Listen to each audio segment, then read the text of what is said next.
Today, we're talking about using your writing as ministry, so stay tuned.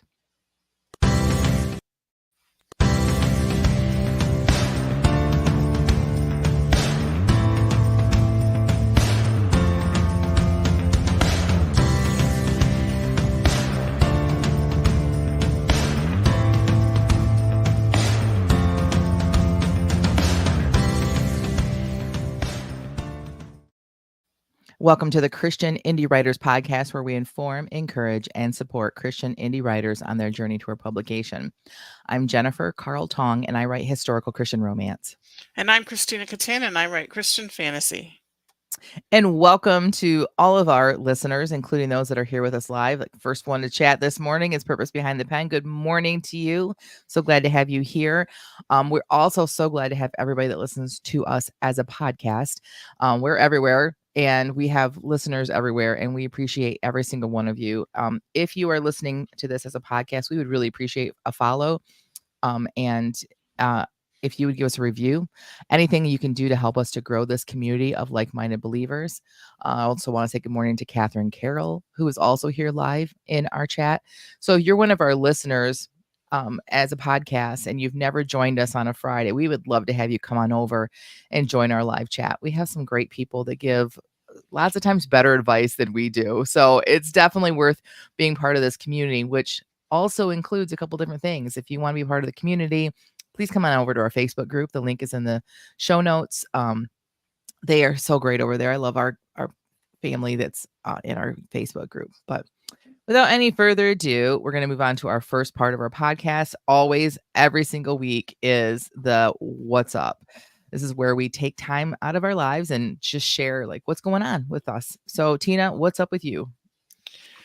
Well, I have to tell you, first of all, if you notice the difference in my background, maybe you don't, but I'm at my mother's house in Port Orchard, Washington, That's and I'm awesome. here for the month of August. So, but I had a major case of FOMO last night Really?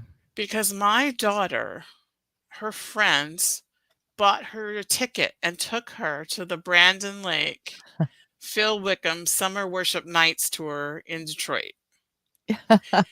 And before the concert, they went to the little pop-up thing where you can buy t-shirts and stuff. And guess who showed up?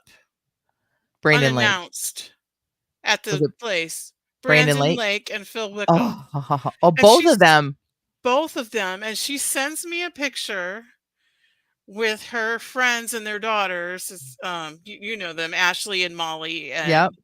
No, Ashley. the Ashley other and Ashley. Yeah.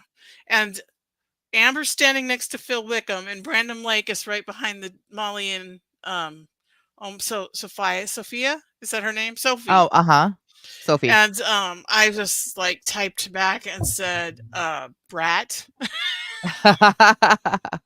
And then she starts sending me videos. This girl was down on the floor so close to the stage that she could reach out her hand and touch the stage. Oh, wow. That's awesome. So she sent me a whole bunch of videos. But yeah, it's like, you are such a brat. You got to go. That's so funny because I actually had an opportunity to go to that concert last night for free and I turned it down because I was like trying to juggle a bunch of stuff in order to be able to go. And it's a good friend of mine. And she's like, I can already tell that, I said, not that I don't want to go. It's that I'm just like, I have a lot of things to try to figure out.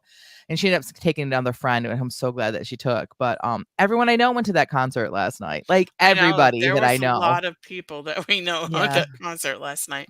And if you like, I choose the worship for our church. So I go into to praisecharts.com. I don't know if anyone's ever heard of that, but it's kind of like the Billboard charts for worship music, because you can look up the top worship songs of all time listed by popular, like number 1 through 100. You can look up for the year, and you can look up for the week what the top Mhm. worship songs that are being used. And it works because people, if you have a CCLI license to use the music, you have to go in and register what songs you're using that week. So that's how Mhm. they keep track of it. And if you go and look, a lot of times the top 10 are Brandon Lake and Phil Wickham. It'll be Well, right now Brandon they have Lake. a song out together, Yeah. and Well, they're it's in the doing this top. whole Yeah. tour together. Yeah. So, and they're singing together. Like, I was thinking, well, Phil Wickham would do part and then Brandon Lake would do part. No, they were Yeah, that's both what I on the thought. stage at the same time through the whole thing. And when it was like Brandon Lake's song, Phil Wickham was singing back up. And when it was Phil's song, Brandon Lake was singing back up. So awesome. It What a was, great I was everybody. like, oh my gosh. And the quality of this, of the sound of these videos that she was sending me was really good. Awesome. So it was like you were there. Yeah. A- Anyway, I love Brandon Lake's music. Like Mhm. all this, every time I hear a worship song that just really hits me Mhm. and I look it up, it's always him.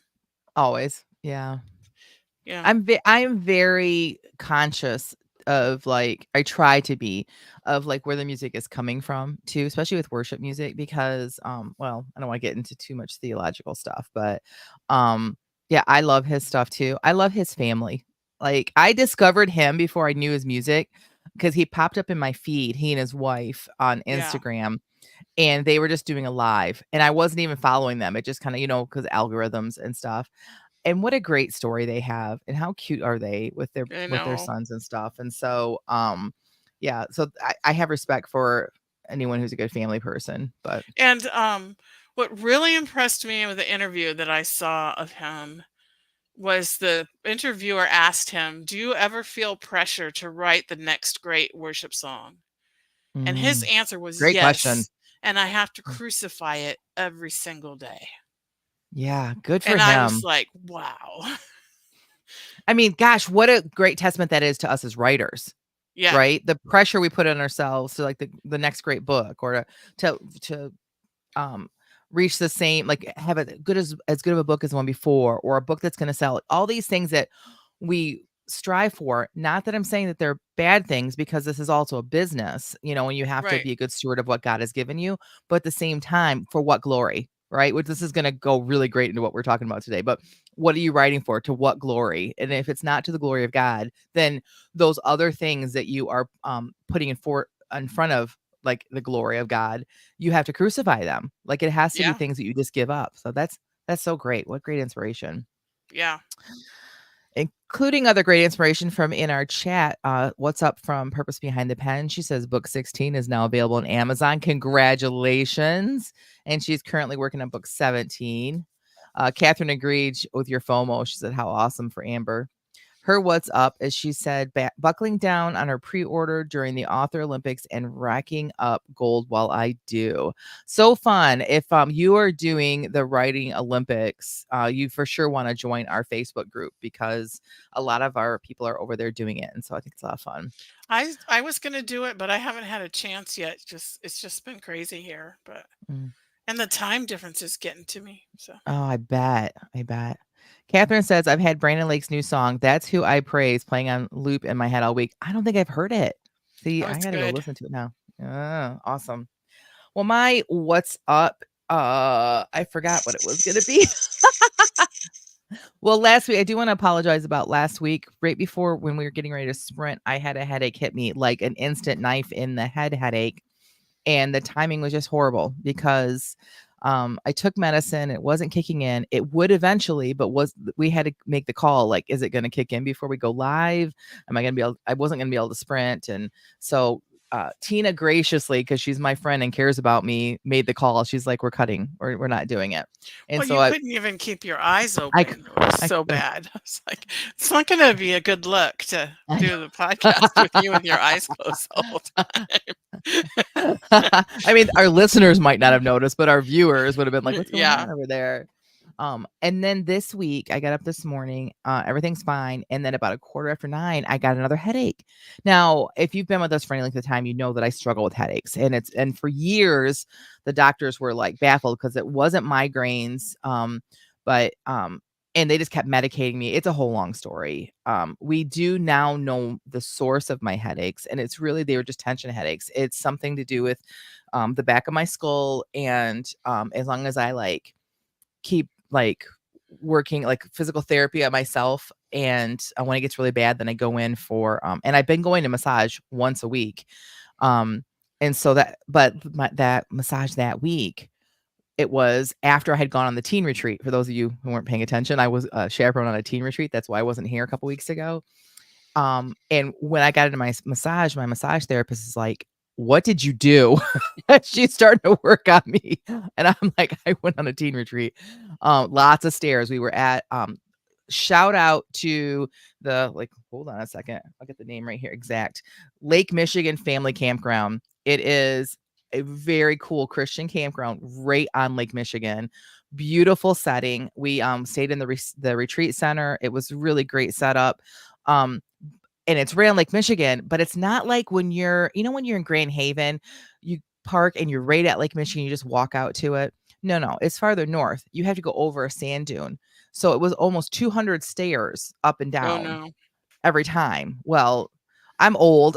I have a kind of a bad knee, and I was kind of like trying to like baby that knee. And then one day it was the waves were kind of too. We probably should not have been in the water at one of these days, but anyways, I jacked my knee up, and then you overcompensate. So anyway, she worked really hard on me, and I think it loosened up some other stuff. And I think that's where the headache was coming from. Was just everything was like, I don't know. I honestly don't know, but I appreciate you guys being kind and still sticking with us even when we cancel episodes at the last minute. So, but I'm fine today. Like the medicine is kicked in, and I feel good today. So, gonna be a good That's show. great. Yeah. All right. Well, speaking of our good show, I'm going to move on over to that right now. I'm excited about this one. It's something we've kind of like talked about just kind of on the peripheral for a long time and throughout our careers. I know we have talked about that. I know I've had many conversations with people outside of the business about how I see my writing as a ministry, even though I don't write nonfiction. But today's topic is writing as ministry. How do you do that? What does it mean to do that? And so, first of all, like, let's just talk about the why, Tina. Why would you want to use your writing as ministry? Well, to spread the faith Mhm. to the non-believers is one way to offer comfort and hope to those who are Mhm. believers.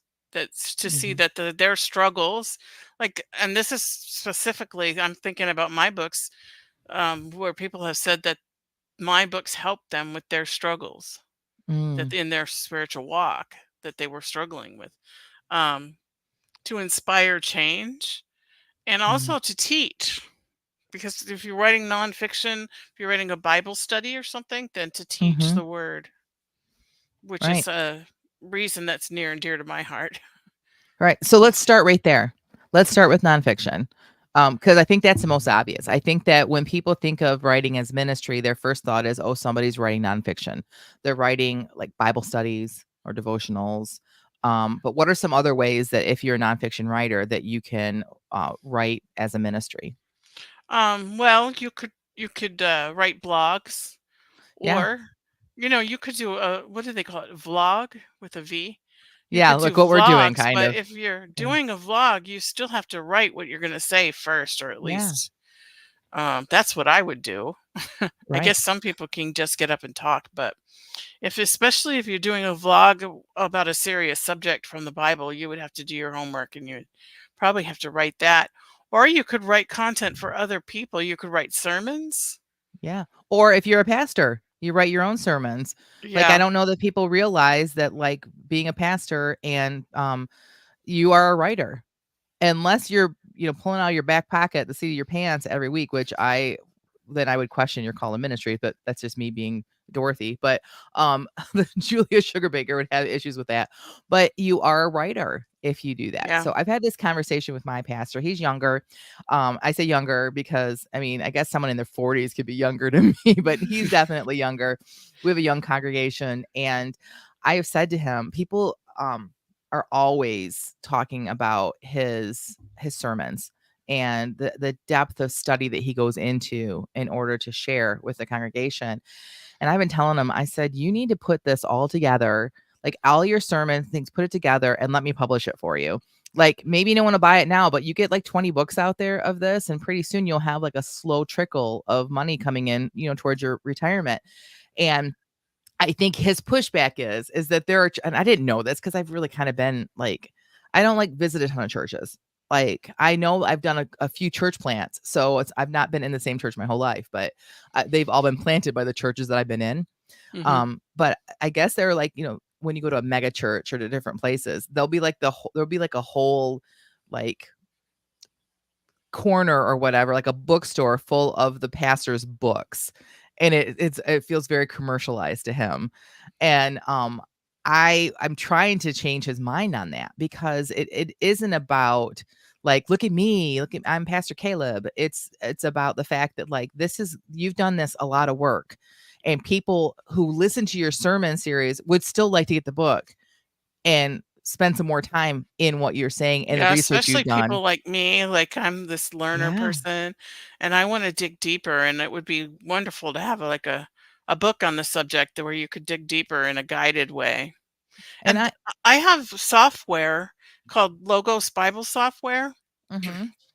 that I paid a lot of money for before Bible Hub came out and pretty much offered Okay. everything that it has.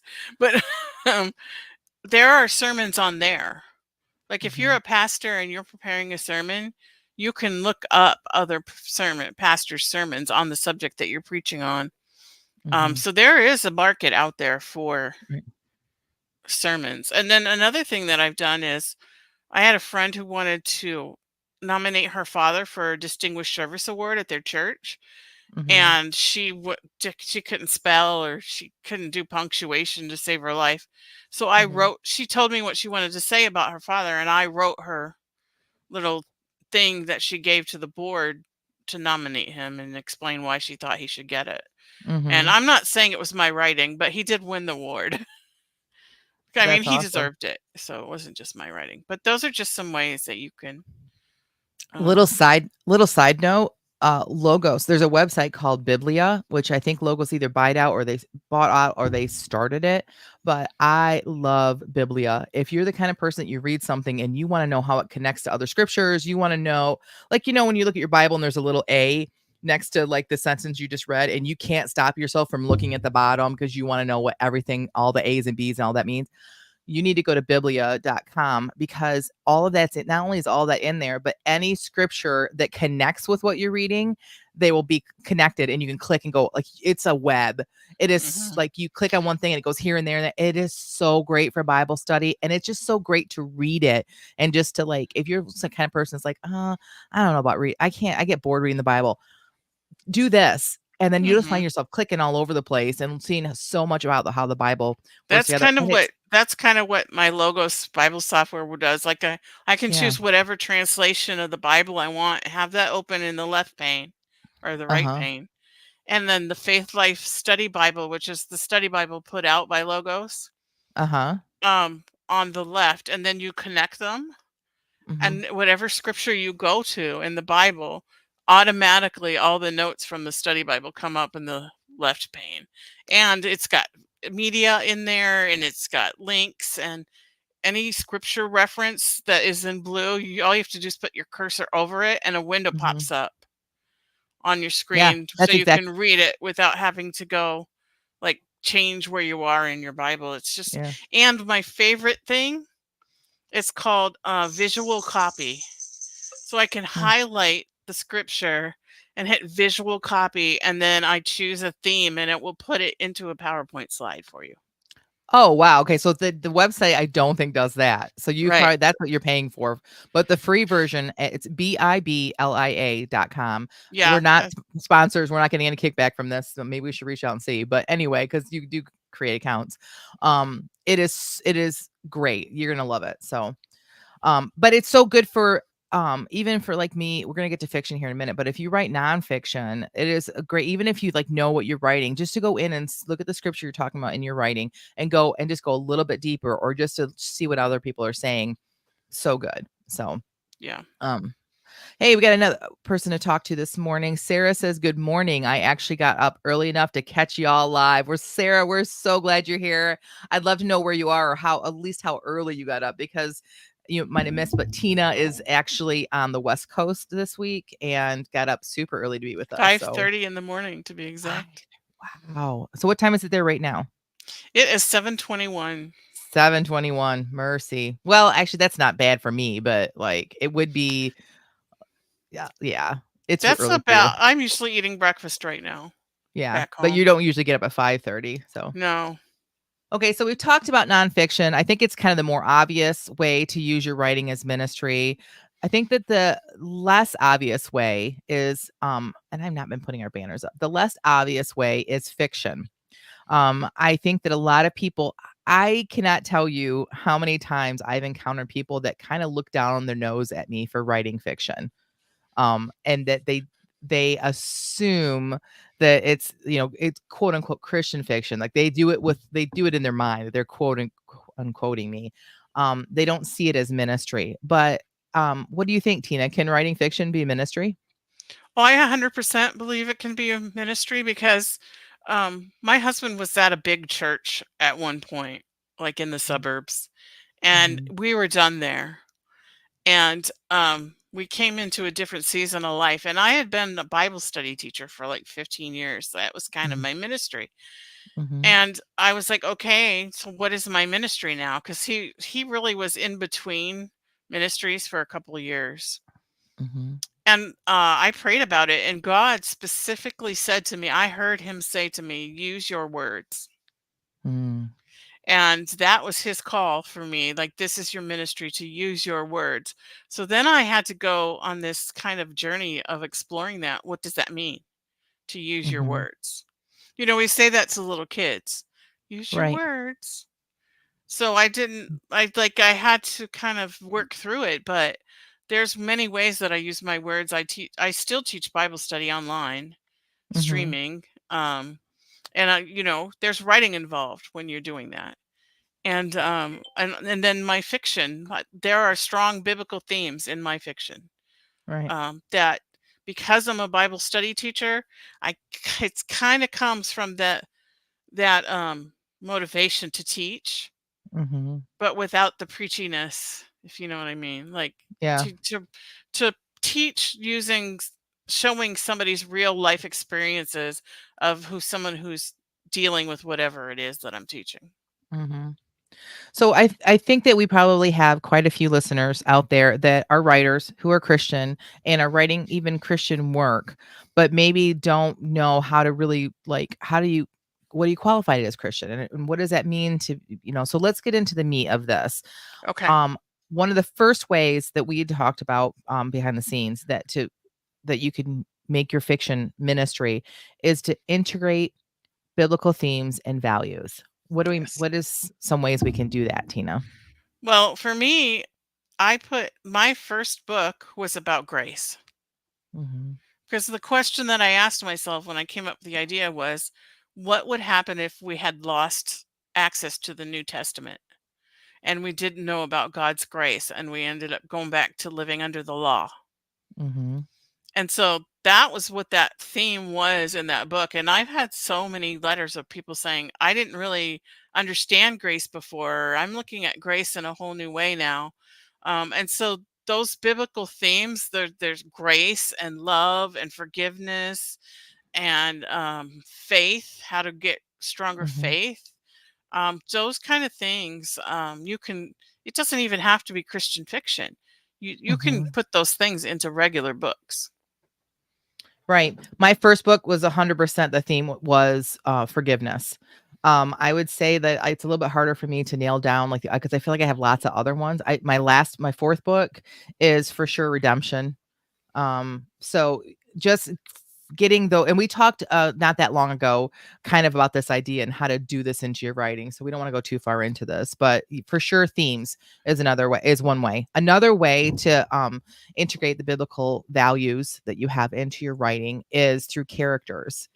Um I mean, you can just creating characters who embody Christian virtues is one way of Yeah. doing that. Mhm. What Yeah, and else, I'm Tina? exploring right now writing a murder mystery. And I was kind of inspired by Blue Bloods, where the family sits around the table and prays. Mhm. at the beginning, sometimes at the beginning, but usually at the end. They end the show with the table, around the table saying grace. And Mhm. I thought, well, I can have a detective who turns to his faith in those moments where like in the all is lost kind of moments. Yeah. It doesn't have to be a Christian book for me to Yeah. have a character who goes to his faith when he needs help. I love books like that, to be honest, where it's just as like it doesn't have to be it just this is how it is. This is a general book, but this character just happens to be someone of faith, and I love that. So, Yeah, me too. you can also make them face moral dilemmas, and then they resolve it through biblical teachings or through um, what the scriptures say. Like use the scriptures for to help them to face that moral dilemma. So, Right.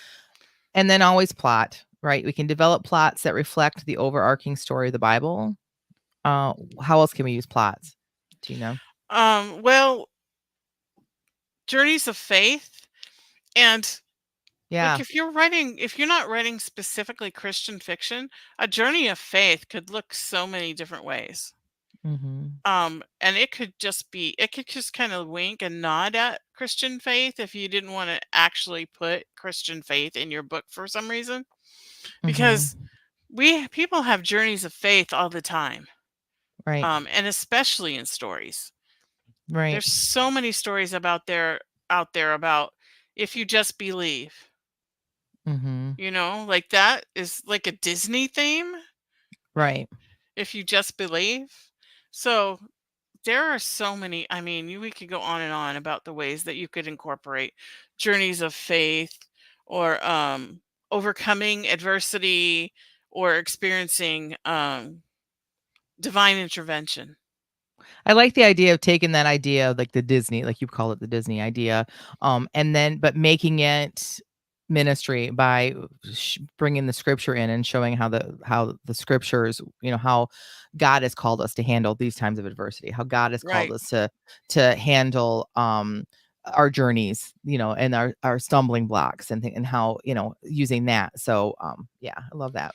And I always love these books and movies and TV shows where you're just watching a regular show and suddenly there's a priest or a pastor, or Hmm. a lot of times it's the Catholic Church, and they go into like the dark Catholic Church and they sit down in the pew, and then the Hmm. priest comes up and says, "Can I help you?" And then they Hmm. bare their soul. Like my daughter was telling me about some superhero show she was watching that did that, where Oh. the Avenger, maybe? I don't know. Anyway, this character was someone who was going out and murdering bad guys, Hmm. murdering murderers, basically, and was having a crisis of conscience and went into the church, and then the pastor came. So those, like, you could incorporate it in so many creative ways. Hmm. That's all right. So I know I've been quoted many, many times saying that characters matter. It is a quote that I have from Jeanette Oak, who is one of my heroes. But creating relatable and realistic characters, I think, is also one way to use your fiction as a ministry. So, how do we do that? What are we talking about when we are going to have relatable and realistic characters Well, that will make your writing ministry? right. Well, they're gonna face problems that are real, like Mhm. the problems that I would face as a pastor's wife. Like, Mhm. there's drama. There's drama there, and No. there's some hard stuff, and there's some people that are hard to deal with when you're Mhm. in ministry. And so there are books out there that I've read about pastors' wives, and it's not really even about the ministry. It's about all the stuff they deal with behind the scenes. And Mhm. I've always found those books refreshing because I'm like, oh, it's not just me. Right. Like, Yeah, people because when just you don't hate me. It's just right, because when you goes create characters that actually have temptations, that actually have, like, doubts and issues, but they are able to, overcome them through, like, the Christian values or through following scriptures, then people read those books and they see themselves. and they see the Yeah. hope that comes from the characters that are going through what they're going through and still surviving basically, Yeah. because in a godly way. And so you're giving Like hope to your reader. how to show grace and love to people that are just mean to you. Yeah. Like I learned Mm, that from a fiction book. that's awesome. All right, and then to show growth in your characters too. That's the other thing. That we talk about character arcs all the time.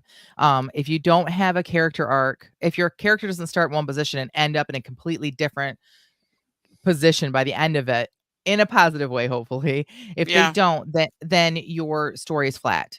No one wants to have a flat character, read a story about a flat character because nobody cares.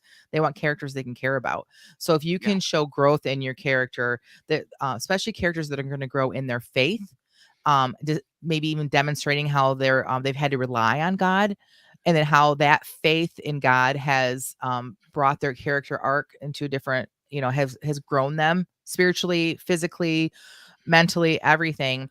Then that's a great way to use your writing as ministry, Yes.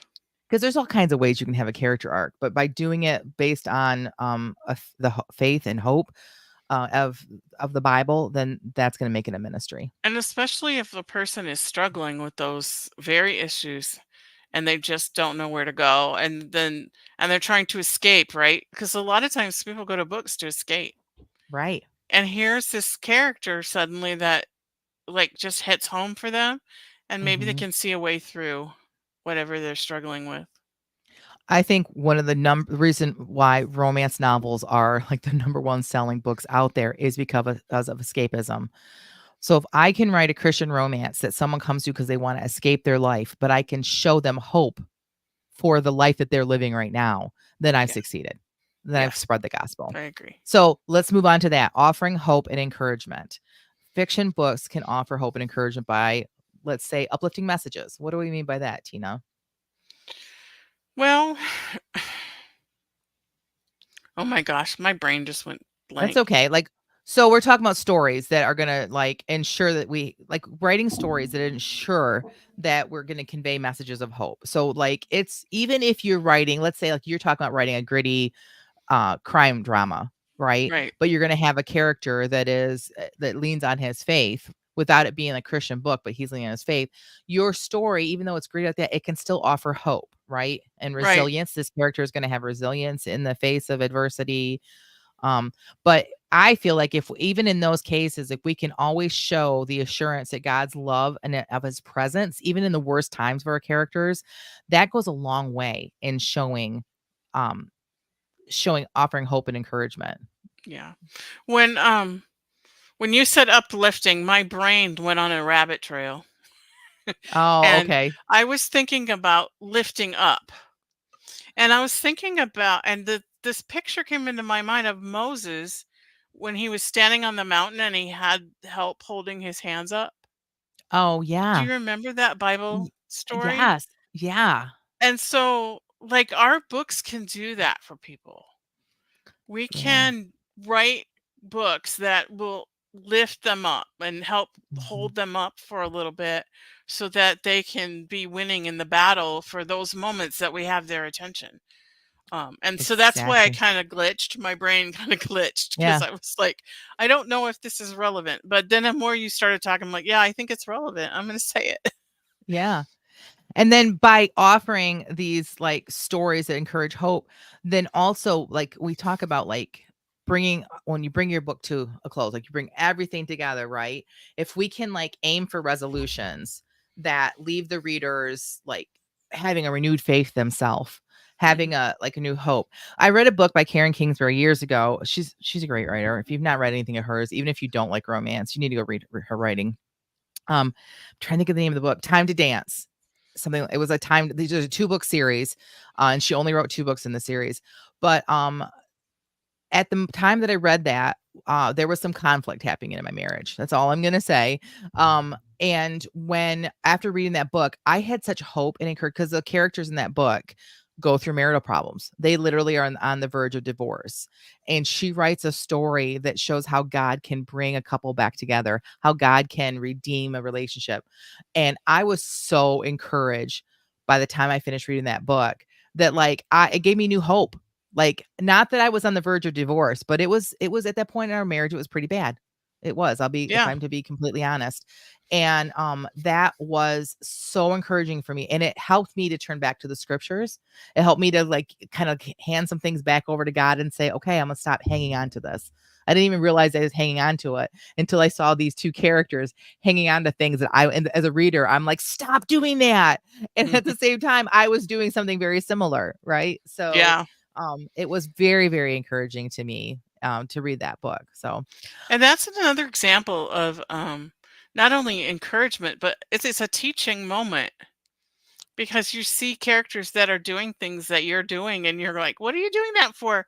And then it makes you look inside yourself and teaches you how to change. mhm. um we have some more chat going on. Let's hit up our chat. Sarah says, I try to write all my fiction in a way that encourages readers closer to Christ and inspire people to find their gifts and use them for the kingdom. It sounds weird since my books are all mysteries. It doesn't sound weird to me, Sarah, No. because my books are all romance. And like you can read quote unquote Christian romance and walk away like, oh, that was a sweet story. But my goal is more than that. So I get it. I get that. Like, and Tina writes fantasy and mystery or crime drama. But her books, like her goal is the same thing. We have these genres that we love to write, we love to read, but our purpose is bigger, right? Yeah. We feel strongly that we have a ministry in this. It Crystal reminds says, me oh, of the logo of the university where your daughter's about to go and my daughter went. mm-hmm, And it says education with a higher purpose. Like that's mm-hmm, their motto. And I yeah. feel like that's kind of what we're doing. We're like fiction with a higher purpose. Yeah. Crystal says, when I read a book with a sad ending, I get so mad. Same. I don't like sad. Like I am an escapist. I don't want to read like sad endings, but I agree with you, Crystal. And Rhonda says, it's good to know that I'm not the only one feeling this way. Yeah, I think we're all kind of in the same boat. So Yeah. one last piece of advice that we can give as a way for you to use your writing as ministry. And again, this, no matter what topic you or what genre you write in, is address contemporary issues. So this is, I feel like, one of the most meat and potato things we have of the episode. I think a lot of other things were like, hey, do this, like do broad strokes, like have a character arc or give him faith at the end. But this, I feel like, very specifically address contemporary issues. Tackle something that's happening right now in your world, socially, a morality issue that's happening right now. I mean, we're in an election year. So, I mean, everything, Mm. the pot is stirred right now, right? Yeah. But even as a historical writer, I can take those ideas of things that are happening and I can weave them into my story in a period appropriate way and still offer the hope of Jesus through what's Right. happening. Because there's nothing Um new under the sun, the Bible says. And yeah, all of these so things true. in one way or another are on just like a loop throughout human Mhm. history. Right. So we think that like the things that are happening like with our elections and stuff are unique to our time, but they're not. If you go back and Agreed. study like the Roman Empire and all that, you will see like Caesar was stabbed in the back by like how many people I forget, but like they Right. got him into a dark alley and they just stabbed him to death. So like Yeah. there's nothing new under the sun, and you even if you write historically, you can find the same thing happening in your Right. time period. If you read my books, you'll see like I do tackle some issues that are kind of tough, honestly, like abuse issues and I do that in a setting that is in the early 1900s. But I also like in my book that's not released yet. I tackle issues like dealing with like learning disabilities and things like that that we wouldn't have had the language for back then. But I still can offer hope and I can show how characters are going to traverse the world that they're in, even if they have been abused, even if they have a learning disability, even if they are things that like are common today, I can still offer hope no matter what my topic is. Like again, Tina kind of brought up this crime drama that she is writing, and she can address like, you know, things that her character is living in right now that other people live in contemporarily right now, and she can offer Yeah, hope and offer what Jesus' solution to it. So right. We didn't. I accidentally skipped over the use of allegory and symbolism. Maybe we'll do a whole episode on that because we're kind of out of time as it is now. But by to wrap things up, by thoughtfully incorporating these elements that we talked about, you can create fiction that serves as a powerful ministry. We truly believe that. We've seen it in other people's writing. We've seen it in each other's writing, and touching lives and spreading the message of God's love and grace. You may never be a a $1 million writer. You may never be a New York Times bestselling author, if that's even a thing anymore. I don't think anyone cares about that anymore. But um, maybe 20 people will read your book, but maybe 19 of them needed that message, right? Yeah. So write the Maybe book. one of Like them needed that message. maybe one, right? And if only one, I look at my books and I think if only one person found Jesus, then it was all worth it, right? Totally worth it. So, all right. Well, thanks everyone for being with us so far. But now we're at our favorite part of the episode, which is our feeding of the backs. If you are new here, what that means is that we go into a feedback time. When we all started off before the podcast, we were in a writing group and we would come every month, sorry, with a piece of writing for each other to critique. And when we did that, it was very much a get in down deep and give back some critical writing, some critical advice. And but since we just do this on the fly and we don't get to edit it, we only get positive, encouraging feedback. Okay. I'm sorry. We have a question. I want to hit it really quick. Rhonda says, what do you think of my situation? I'm the only devoted Christian in household and feel led to write YouTube as ministry. Would be considered faithful even if my family is no. Would I be considered faithful even if my family was no? I would I say don't know yes. what I don't know what you mean by considered faithful. I mean being faithful to the Lord's calling on your ministry or um yeah, I think that everybody's own spiritual walk is their own. If you were in a family full of other Christians, I would give you the same answer. If everyone around you was a sold out believer of Jesus Christ, you are still the only person responsible for what God calls you to do. So Yeah. that would be my answer to you. Yeah, you can't Okay. get to heaven on someone else's coattails and they can't keep you back. All right. So, All right. So Tina, feeding of the backs. Why don't you tell us what this week's prompt was and then share what you wrote? okay, our prompt was 5 words, and I think I maybe used one. And I started out with a biblical theme in mind. We'll see if you can figure out what it was, because I didn't get very far Okay. into the story that I had in my head. But I didn't get because very far either. the timer went off, Hmm. so pesky timer. All right, here goes. Trees stood like black sentinels, a testament raised to the fire that burned through the area several years earlier. There was something about them that stirred Sally inside. Hauntingly beautiful were the words that popped into her head. And in between those towers of black, lush green vegetation grew, thick and vibrant, feasting on the good things a fire leaves behind in the soil. Wasn't that just the way of nature? New life springing forth from death? A seed in the ground that rots and dies only to release the tender green shoot that grows into a cedar or an aspen, or Sally's Mm, favorite, a spruce tree. Fireweed grew in the culverts and fields between the road and the haunted forest, their bright magenta flowers blooming almost all the way to the top of the stalk, signaling the fast approach of fall. She and Jeremy were going blueberry picking. It was a spot they liked to call Blueberry Hill because of the blueberry bushes that covered the entire mountainside. They had argued. Sally hadn't liked it when he'd strapped the black Beretta to his belt and slid his rifle behind the bench seat of the pickup. Guns upset her, and it was hard for her to talk about her past.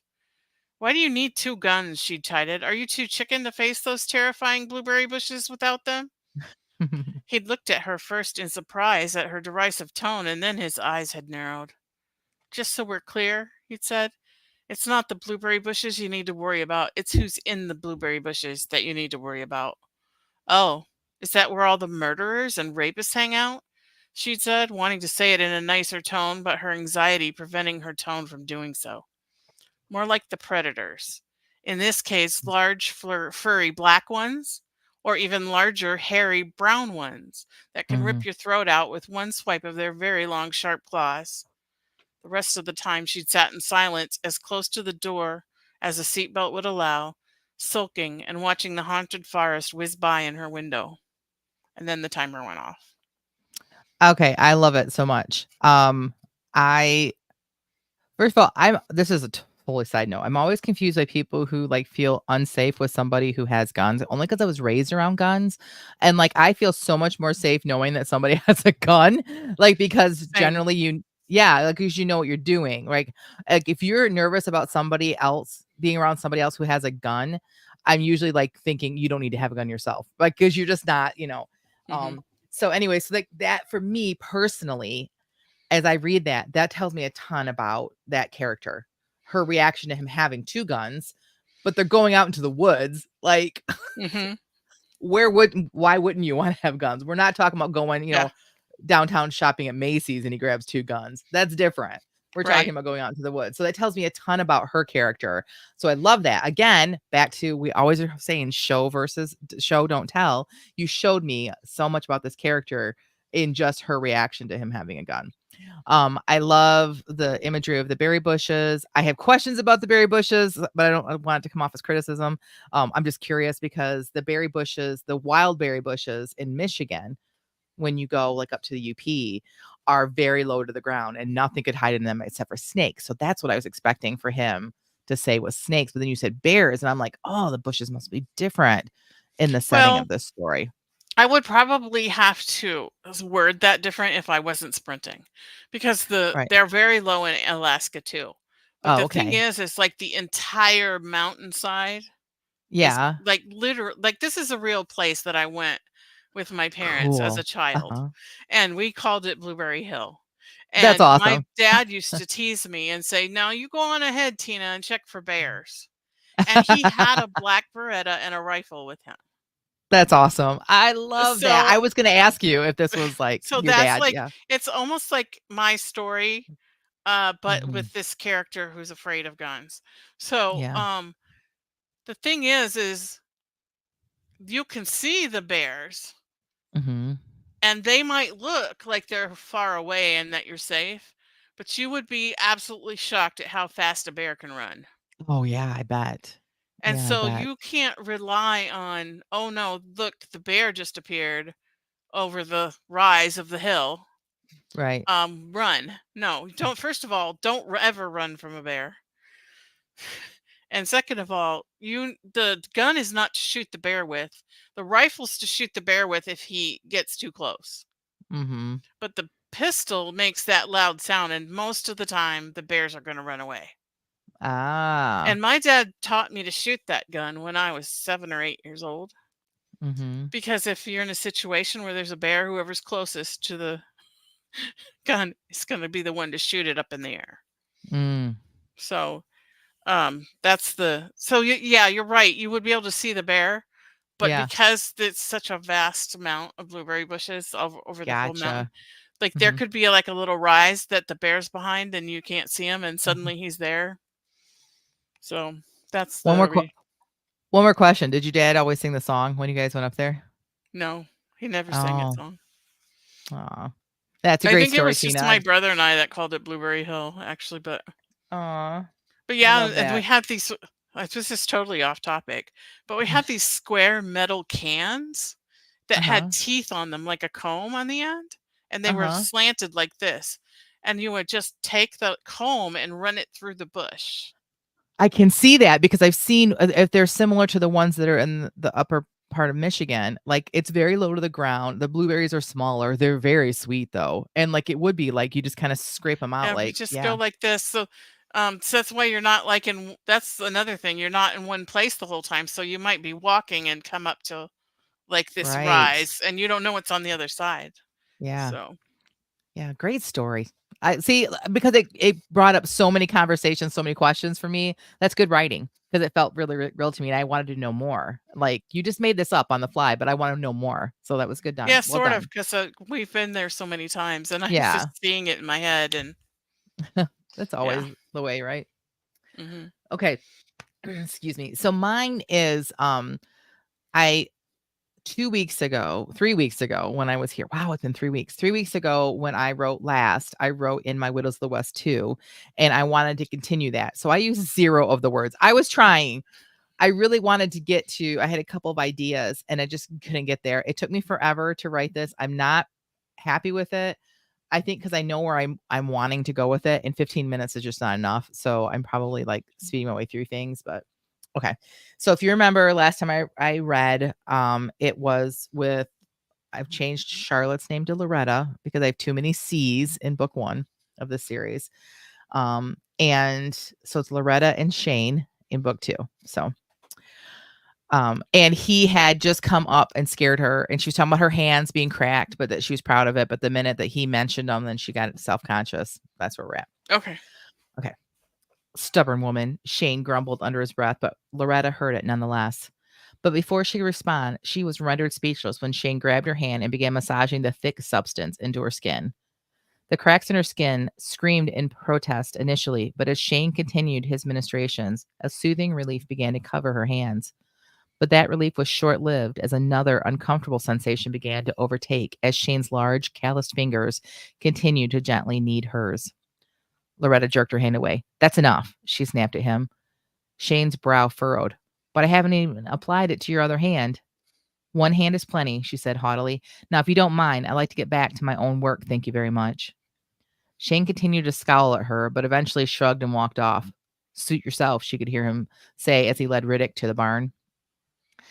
As soon as she knew he was out of eyesight, Loretta frantically rubbed the back of her still stinging hand against the ointment-covered hand in an attempt to spread whatever salve had not yet soaked into her parched skin.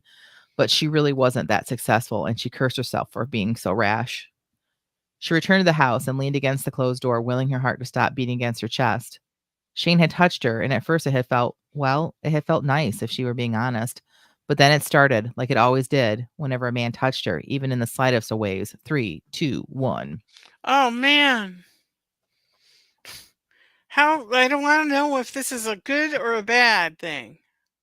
Like, is it like a bad memory that made her feel like anxious, or is she scared of feeling attracted? Ah, stupid timer. Sorry, that's. Did it did it feel rushed though? I felt like I was trying to rush to get there and I still didn't get there. So I don't think so. okay. I was like, we should have asked him for the salve and said I'll put it on myself. Like, what? Are you, like, what, silly Right. woman. Right. Anyway, that was great. I love that. Thanks. Yeah, so I know where this is going, and I don't want to say because I might just continue writing it next week, but I know where it's going. This is exactly what I wanted to happen. I just felt like maybe I had rushed getting through the details. Um, It didn't feel rushed to me. And okay. is Riddick the horse? Yes. That's an awesome name for a horse. Yeah. I love Thanks. that. It's my neighbor's dog's name. Inspiration, everybody, everywhere, everybody. So yeah, I love these characters. I just need to. Yeah. Yeah, Anyway. I kind of really relate to what did you change your name to, Loretta? Yes. Because of her like stubborn pride kind of thing that Hmm. I was that was me a long time ago, Yeah. where I So was see this. rebellious and I didn't want anybody to help me and I didn't want to admit any weakness or fear or sadness or anything. And see, this goes right back to what we were talking about today. If we always write all of our characters in ways that you think that everyone's going to like them from day one, then how can anybody relate to them? And even if you write a character that's kind of unlikable, it helps people, and because people might see parts of themselves, even if they dislike a character, they might be like, "Oof, I can see myself there," So it just makes for a deeper reading experience for your Yeah, readers. for me, I see my old self in her and then I'm rooting for her. Like, Hmm. look, you can get to where I am. You can get over all of this junk that you're feeling right now and get Hmm. into a better place. And so then I would be rooting. I'm rooting for her. So I think she's my favorite character in your Widows of the West. Oh, good. Oh, thanks. So Yeah. I think you're gonna really love this series. I feel like these are because they're gonna be very much more, hardened women, I guess, because of their like they all are like in the West, like in right after the Civil War, and it's Mhm. not like there's no pampered people, women gonna be. Well, she's gonna be the most pampered, and it's gonna have to go away pretty fast. So, And yeah. I love those I love, I don't know, there's a popular show whose name just completely, went out of my brain that's set in Montana, but they made, like, origin story series out. Oh, Yellowstone. Yeah, Yellowstone, but they made, Okay. like, one's called, like, 1819 or something like that, and Yeah. one's called 1923. And so that's that same family that ends up in the Yellowstone series, but it's like their Hmm. origin. The first one is when they decide to move west and they're in like the covered wagon thing and they Hmm. encounter Indians Hmm. and starvation and all that stuff. Like I love those kind of genres. Mm, that's So cool. I tried watching. I'm too sensitive. It's too like after the first episode, or I don't think I made it through the whole episode. It was just so my anxiety was so high, I couldn't watch the series. But I get like if you don't have like if you can watch it and separate yourself out the fact that like it's not real, yeah, then it like I think the writing is and the storylines are probably really good. But yeah. I've not seen Yellowstone.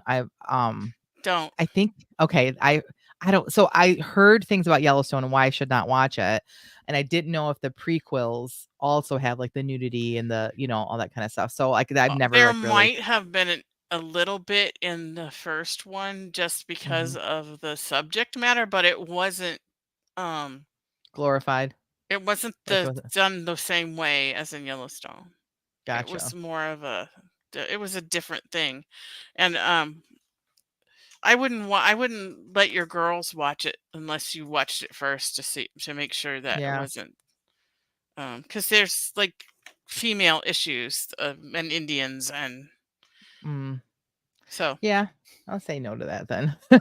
I'm too I'm such a baby. Like, I had this conversation with a friend at coffee, kinda recently, like, one of her sons really likes horror films, and the other son, like, can't. Like, he doesn't even wanna look and I'm like, "Ah, that's why I like him, because that's me." Like, I'm just like, not even for entertainment purposes and realizing that none of it's real, I can't. So, I'm a yeah. baby. And I'm a total baby. I watched a few episodes of 1923 and really liked the storyline of the one son who's in Africa and Mhm. he's got a job as somebody who goes and kills predators that have started eating humans, Ew. Ugh. like Nope. jaguars and lions and stuff. And he gets stuck in this tree with like their car. um an elephant charges their car and it's like in the early 1900s, so Uh-huh. 1923. So like they just have like this jeep with no sides and really like Mhm. it's and the elephant knocks them over and Mhm. the turns their car over and Mhm. they live but the car won't start and they're out in the middle of nowhere in Africa and it's starting to get dark, so they go up this tree Oh. and they're like in the tree and they're like because he kills the elephant Okay. and then he says we're in trouble, we need to get up this tree now, and she's like why, the elephant can't hurt us anymore. He goes yeah but we just set it out a flashing neon sign for the biggest Like, buffet in town. yeah. And so he's like Mm. up in the tree and the lions see them and they're trying to get up at the and he's like trying to shoot the lions and he tells her to be very quiet and she can't stop screaming. Like Oh it's just gosh. like it was just Oh so gosh. well done. I loved that part. Yeah, that's cool. I started watching, and this is off topic, but we'll do our what's next after this. But I started watching The Baxters again. Karen Kingsbury brought that up again, but it's a TV series that it's based on her books. The series that I haven't read yet. I haven't read a lot of her like single books and like that, but I haven't started the Big Baxter series. And it's been fun to sit and watch with my one daughter because it is very much a Christian series, very much Christian themes. But also some choices that the characters make are not what they should have made, right? So it's been Hmm. really great for us to be able to watch that together, have those conversations, compare it to other shows that we watch that are not Christian. And so, yeah. And then we also started watching the show. the middle, which is no longer on anymore. We've just been streaming it together. And I love that series because I feel like I am Frankie Heck. I feel like I'm the mom that's like, I know that your school papers are here, and I'm going through a whole pile that's on the end table. And like, I just feel like that's me. But again, they go to church, but then don't always make the right. So like, it's good to be able to have like those conversations with my kids about what does it really mean to be a Christian? What does it really mean to, so Yeah. that's, we've been doing a lot of like watching shows together like that. I've never So, seen The Middle. I might have to check that out. Crystal says that she's watching the Bachelors with her daughter, and it's a great conversation. Yeah, it really is. We are on season 2, I What think it what is, but service do you get that through? Prime, Oh, okay. and not the like, yeah, just the regular Prime. You can watch it on there, so without commercials. So it's Nice. good. I think it's without commercials. It might start with a commercial, but yeah. Like, I pay So, $3 extra a month not to have commercials on my Prime, so oh, okay, then you can definitely watch it for sure. yeah. So I'm too cheap. $3 a month. Are you kidding me? That's a half a coffee. I'm just kidding. Well, my husband was like, "Why are we getting 2 bills from" like, it comes out automatically, right? Why do they do that to "Why us did as they well? take this and this at the same day for the same reason?" And I'm like, "Well, you can take off that $3, but you'll have to watch commercials." And he thought about it, and he went and when my husband is like number 3 activator, he doesn't think about things. Mhm. So he thought about it 'cause that's how much he worries about money. And then he goes, "Okay, we'll keep it." 'Cause he doesn't wanna watch commercials. That's hilarious. I told my kids watch the commercials. I used to have to like the commercials were set and like that was like I have 3 minutes to go to the bathroom and you'd rush, but then your brother gets in there before you and you only have one bathroom and then you're like banging on the door, hurry up, the show's coming back on. Our kids will They never never had to know do that. They the never. struggle of, like, trying to get a snack in 3 minutes. Yeah, never gonna understand that. Yep. Okay. Gotta close this up, Tina. What's next?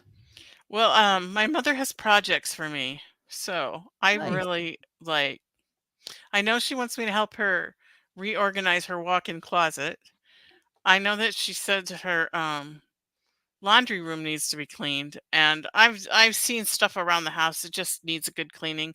She's 88 years old. I keep saying she's 86, and I found out I was wrong. She's 88, Mm, and she walks with a walker, and she's had 2 hip replacements, and she just can't do it herself anymore. So I'm gonna do some cleaning and beat some rugs, and mhm. I'll try to get my inner what is it again? I keep wanting to call her Charlotte. I'm gonna get my inner Charlotte out, and I'm gonna go beat her some rugs. I think that would might have been a little bit more Colleen, but maybe Charlotte. So, all right, my what's next. My oldest daughter, my one of my babies leaves for college in 3 weeks. And the closer it gets, the more I'm like, this knot right here in my throat just keeps getting bigger and bigger. My middle daughter, I know she is sad that her sister's leaving. Her way of dealing with it is constantly reminding me and watching me react. Like, "Oh, mom, today 3 weeks exactly." I'm like, "Shut up." Nice. But there's so much to do to get her ready and, Yeah, I um, remember. spending time with her. Like, honestly, that's my focus is that just to be with her, as much as possible and to send her off well. So, I'm My also and I advice as a parent of a Mhm, child going off to that college, follow mhm. all her friends on the social media of her Oh, choice. yeah. So because my daughter was so independent, like she I remember her calling me and saying, "Mom, I just want to thank you for raising me to be independent because my friends can't get through one day without calling their mother." And I'm just like, "Why? Why did I do that?" Well, It's like, hopefully "Why can't you call your mother every day?" hopefully she will call. She does have a boyfriend now. I don't know if she'd kill me for putting that out on the Oh, podcast, but I know him actually pretty well. His mom and I have become really good friends. And it's been a really fun journey to watch these two like start to court. Like he is a gentleman nice. and Does he he's live going to near the here school. or is he He just he lives down the street from me, like, like, not this street, like, he lives, like, not as close as your daughter lives to me, but not much farther, Oh, wow. um, and we'd never realized he was that close, and then, he is going to the same college. He is heading off there too, so and, I love her roommate. I think I talked about her a little bit. We just met her at orientation, and I think that that's gonna be a great match as well. She's gonna be in a really good situation. I do hope she calls me, but I'm gonna be spending my writing time this next week is gonna be spent I'm gonna make, letters to her that are in envelopes that say, "Open when you are, sad," or "Open when you've had a really great day," or "Open when you, need a laugh," or and I'm gonna spend some time writing little love notes Nice. to her that I can like kind of hide it, like put in her room and leave when we leave. Um, so I know she doesn't watch this, so I can say all I want to about her. My kids don't care what I do down here. So that's my what's next. That's what my writing is going to be. And honestly, I'm not even going to be concerned about my career in the next few weeks because I just want to spend every waking moment I have with my kids because I'm feeling very Yeah. sad. So, Yeah. but that's all good. My So, son, Michael and Amber left for all of it on the same day. oh, I can't even. I And can't then even. James decided to go live with his dad in Florida, and he So left my the day before them. Mm.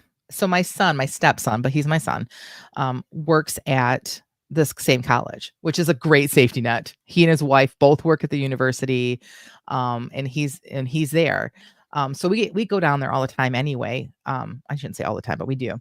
Um, but he said to me when I was down there at orientation, we all went out to dinner one night, and he said to me, he's like, there's a position open on for professor of English, and I was like, really, So like 'cause he and his wife have recently started asking me like, "Hey, would you guys ever consider moving down here?" And I'm like, "No." Oh my gosh, all 3 of my girls wanna go there, and if they all ended up down there, I would probably be like, "Deuces, Michigan," like, if my kids are all there, but I don't know where Yeah, they're gonna land. Hopefully, they land back at around home because I just yeah. I but know. My husband keeps saying it's so beautiful where my mother lives. And I Mhm, was raised in the Pacific Northwest, so I just mhm, love the Pacific mhm, Northwest. right. And but I can't leave my children and my grandbabies. I I just know, can't. And yeah. no matter how little I like Michigan itself, like I really Plus don't care for Michigan, but my plus I'm children are there. hoping Yeah, I'm hoping that when you and your husband finally retire, you're gonna end up close to me because your daughter and granddaughter live close to me. So I'm Well, thinking it's Adam's even building a closer to your cabin son in the backwoods on the back of their property. for And them. I keep teasing him that that's my cabin. He's building me a Oh, cabin. And uh-huh. then now he's like clearing a trail to the cabin. I'm like, that's great. My golf cart can fit down the trail so I can get to the Hey, house faster to bug you. how much fun would it be to live 3 minutes from each other? Like, this should be Yeah. a thing. I'm Yeah. feeling it. I think it's a It's a thing. dream. It's a dream. All right, we went long just because we were chatting. Sorry, everybody else who's here. Tina and I are just Hey, having a conversation we between the missed 2 of out on the us. chatting in the last couple weeks. All right. Well, thank you so much, everybody that joined us. And until next week, may your pen be prolific and your deadlines be met. And may all of your words honor Christ. Bye, everyone. Bye.